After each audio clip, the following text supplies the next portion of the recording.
The soft glow of the chandelier cast delicate patterns of light on the polished wooden floor, creating a fleeting reflections in the otherwise silent house. Elena stood by the large window, her gaze fixed on the dimly lit garden outside. The roses she had once tended with care now lay wilting in the shadows, their lifeless state mirroring the turmoil and emptiness in her own heart. The clock on the wall ticked in slow, steady beats, but each sound reverberated through the stillness like the heavy thud of a pulse that could not be ignored. The quiet creak of the living room door broke her reverie. Footsteps echoed softly but purposefully, pulling Elena back to the present. It was Matthew appeared in the doorway, his rolled-up shirt sleeves revealing forearms that carried an ease and confidence. Yet there was something unplaceable in his sharp eyes, something familiar but distant. "I thought everyone had gone to bed," he said, his voice low and cautious, though his expression betrayed a hint of surprise at seeing Elena still standing there. Her lips curved in a faint, unreadable smile. "And you? Why aren't you asleep?" With a hint of interest in her eyes, Matthew kept Elena's stare for a longer than anticipated minute before responding. "I noticed the living room light was on and thought someone might be up, so I came to check." Elena's tone was light as a wind. "It's so quiet tonight, isn't it?" Elena turned away and walked toward the large dining table where bottles of wine were neatly arranged. She poured herself a glass of the amber liquid, which caught the light like molten gold. "If you can't sleep, join me," she said, gesturing with the glass. "A little wine can help calm restless thoughts." Matthew hesitated, taking his steps slowly and deliberately before taking the glass she handed him. She mused aloud, more to herself than to him. "Quiet, yes, but sometimes the quiet feels unsettling," Matthew replied, his tone hovering between honesty and jest. His eyes, however, inadvertently locked onto hers. There was something in the way he looked at her that sent a shiver down Elena's spine. That gaze, intense, searching, was not the look of a nephew toward his aunt, however distant the familial tie might be. The silence between them stretched taut, filled only by the faint hum of the house and the soft whistle of wine through the cracks in the windows. Elena felt an unspoken tension in the air, not danger exactly, but something indefinable, like the faint flicker of a flame newly born from dormant embers. Sensing the shift, Matthew placed his glass down on the table. His movements are careful, almost cautious, before he broke the moment with a quiet chuckle. "I don't want to disturb you, maybe I should." Matthew. Elena's voice stopped him mid-sentence, cutting through the air like a sharp blade. He froze, turning back to face her. "You don't have to feel uncomfortable," she said softly. "This house has been cold and quiet for a long time. Sometimes I'm not even sure if I belong in it anymore." Matthew didn't respond immediately. He simply looked at her, his gaze probing, as if searching for meaning behind her words. Elena turned away, hiding the faint wistful smile that tugged at her lips. "Go ahead," she said after a moment. Her voice is quieter now. "Get some sleep. I should go upstairs too." But as Elena turned and started to climb the stairs, she could feel his eyes following her every step. It wasn't a blank, uninterested stare. Rather, it held something deeper, something unreadable, like the slow but steady rise of an undercurrent getting ready to surge. When she finally arrived at the door to her bedroom, the stairs felt heavier than ever. In the vast, dimly lit bedroom, the soft glow of the bedside lamp cast faint shadows on the empty walls and crookedly hung photographs, remnants of a past that once seemed filled with happiness but now stood as silent witnesses to emptiness. She paused, her trembling fingers brushing the cold brass of the doorknob. Matthew's gaze still burned vividly in her mind, like a small flame melting through the layers of ice that had encased her heart for so long. She took a deep, calming breath before pushing the door open and gently closing it behind her. Elena sat in a worn armchair by the window, her fingers absent-mindedly tracing the edge of an old necklace. A gift from Max on their first anniversary, the heart-shaped pendant once gleaming and vibrant had tarnished over time. Much like the love it symbolized, now dulled and lifeless in the beginning. Her sacrifice felt worthwhile. They spent weekends strolling along the shores of Lake Michigan, shared intimate dinners, and dreamed up plans for their future. But as Max's career consumed more of his time, their romantic evenings turned into lonely meals, for one on their walks disappeared, and their promises were replaced by late-night meetings and endless phone calls. Max no longer looked at Elena as the woman he once loved, but as a fixture in his life, a presence he had grown accustomed to but no longer cherished. She tried to fight for their connection. She dressed up, wearing the dresses he used to compliment, prepared elaborate meals he once praised. But every evening Max would step through the door, nod absent-mindedly glances at his phone, and mutter a distracted thanks before immersing himself in work. Elena realized she was no longer his partner, no longer the vibrant woman he once adored. She had become a beautiful but forgotten ornament in his carefully constructed world. The memory of one particular evening remained vivid in her mind, a night when she gathered every ounce of courage to address the loneliness that had taken root in her heart. "We need to talk," she had said, her voice trembling. Max barely looked up from his laptop, his expression fatigued and impatient. "Elena, please don't make this complicated. I'm rather busy at the moment, but everything is good, isn't it?" His words were not just dismissive. They were a sharp blade cutting through the last thread of hope she had clung to. But what hurt Elena most wasn't Max's indifference. It was the realization that she had lost herself. How long had it been since she held a paintbrush, since she felt the freedom of pouring her soul onto a canvas in the mirror? She no longer recognized the woman who once captivated Max, who inspired admiration for her confidence and passion. Instead, she saw a faded reflection, shadow of her former self, desperately holding together the facade of a marriage that had already fractured. The gentle whisper of wind against the windowpane pulled Elena from her sorrowful reverie. She looked out at the dark garden below, where the roses she once nurtured had withered into brittle stems. Her fingers tightened around the necklace as though clinging to the last piece of a fading memory. But even this small token seemed devoid of meaning now. A sudden thought struck her like a pang. In her chest, had she all has long been the one to bury herself? Elena rose from her chair and walked toward the dusty easel in the corner of the room. Her hand trembled as she touched the worn wooden frame, her fingertips brushing against the echoes of days when she poured her heart into her art. She wanted to pick up a brush, to feel that rush of life surging through her veins again, but an invisible weight held her back. Was there no time to begin?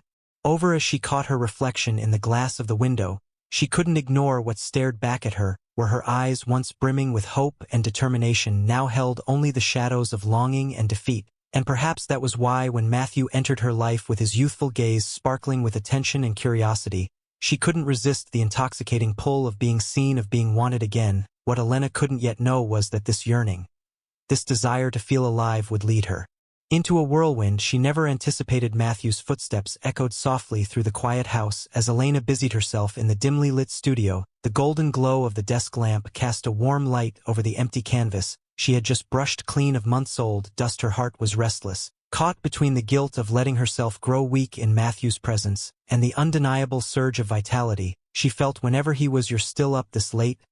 Matthew's voice came from the doorway, deep and warm, tinged with hesitation.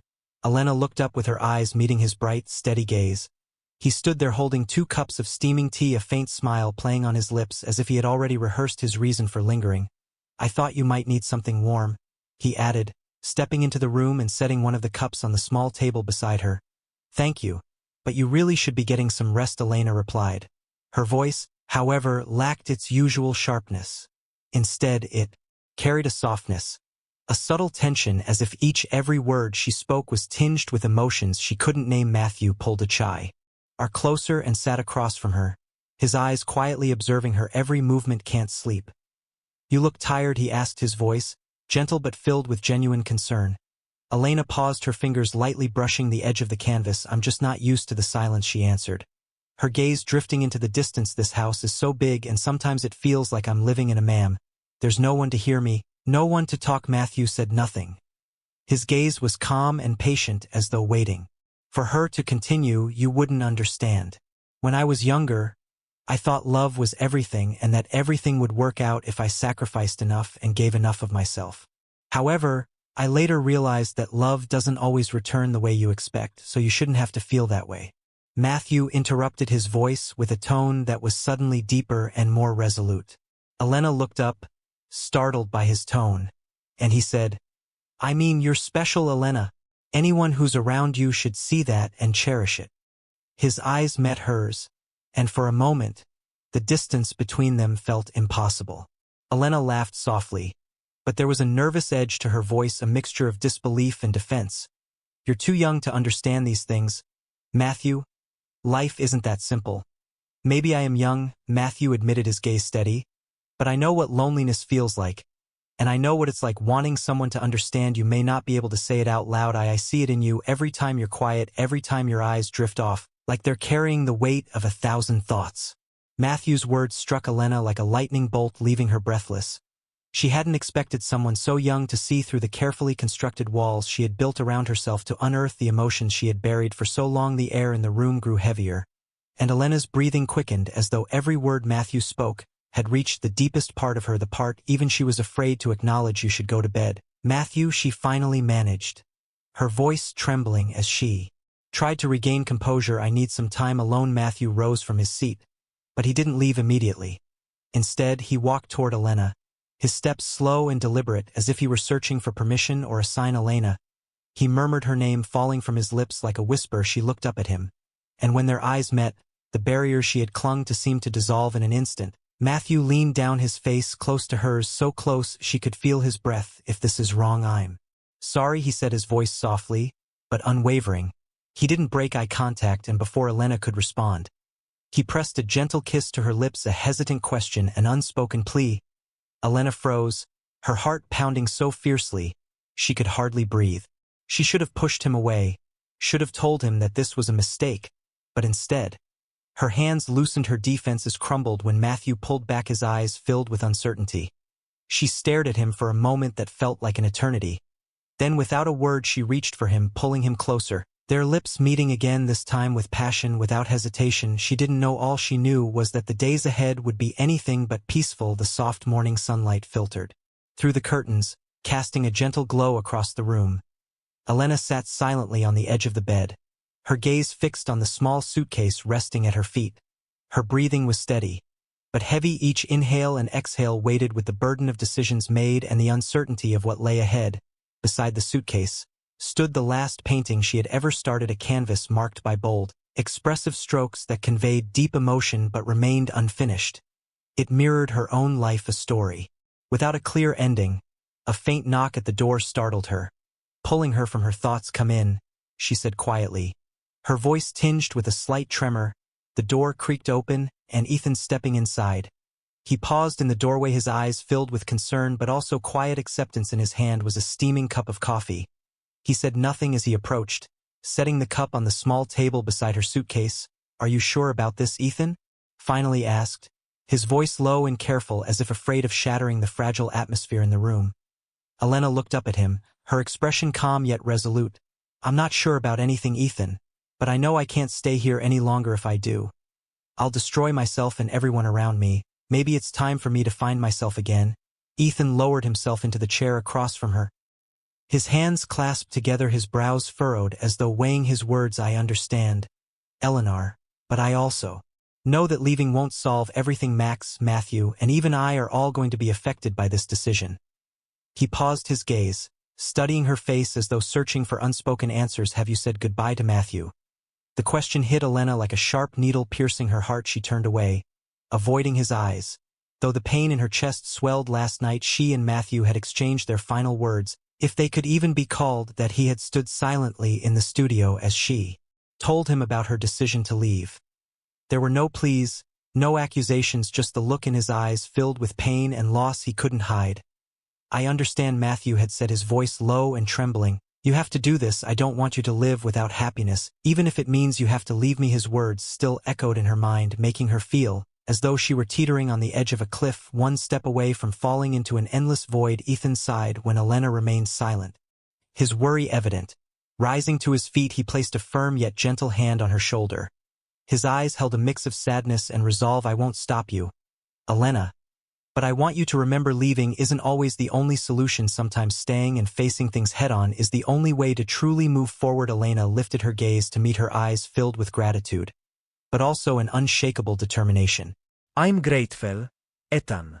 Thank you for always being there for me, even when I don't deserve it. But this time I have to go, not to run away, but to rediscover who I. Ethan nodded slowly, his hands slipping away as though he understood that no words could change her resolve. I'll always be here if you need me, he said softly before turning and walking out. Leaving Eleanor alone with her thoughts, she stood, her hands trembling as she pulled the zipper closed on her suitcase. A light breeze drifted in through the window, rustling the thin curtains and carrying the faint scent of roses from the garden outside. Elena grabbed the suitcase and stepped out of her room, her heels clicking softly on the wooden floor as she walked down the long hallway. The family photos hung on the walls seemed to watch her as she passed, silently witnesses to the life she was leaving behind. She paused outside Matthew's door. A sliver of light spilled into the hallway from the gap. Beneath it, a sign he was still awake. Her hand hovered in the air, poised to knock, but she hesitated. She wasn't sure if there was anything left to say or if any words could change what had already been set into motion. Instead, she let her hand fall, turned, and continued walking. When she opened the front door, the early morning sunlight flooded in, making her squint. The taxi waited at the gate, its engine idling softly. Elena stepped outside, the sound of her heels tapping against the stone path echoing faintly in the crisp air. She climbed into the car and just before closing the door glanced back one last time. The house stood silent and still, like a monument to the life she was leaving behind. But she knew the people inside, Max, Ethan, Matthew, would forever remain a part of her story, indelibly etched into the fabric of who she was. The taxi began to move, carrying her away from the past and toward an uncertain future. Elena gazed out the window, her eyes reflecting a faint sadness but also a glimmer of hope. She didn't know where the road ahead would take her, but for the first time in years she felt as though she was walking her own path, and somewhere deep in her heart, she knew that nothing was truly ending. It was only the beginning.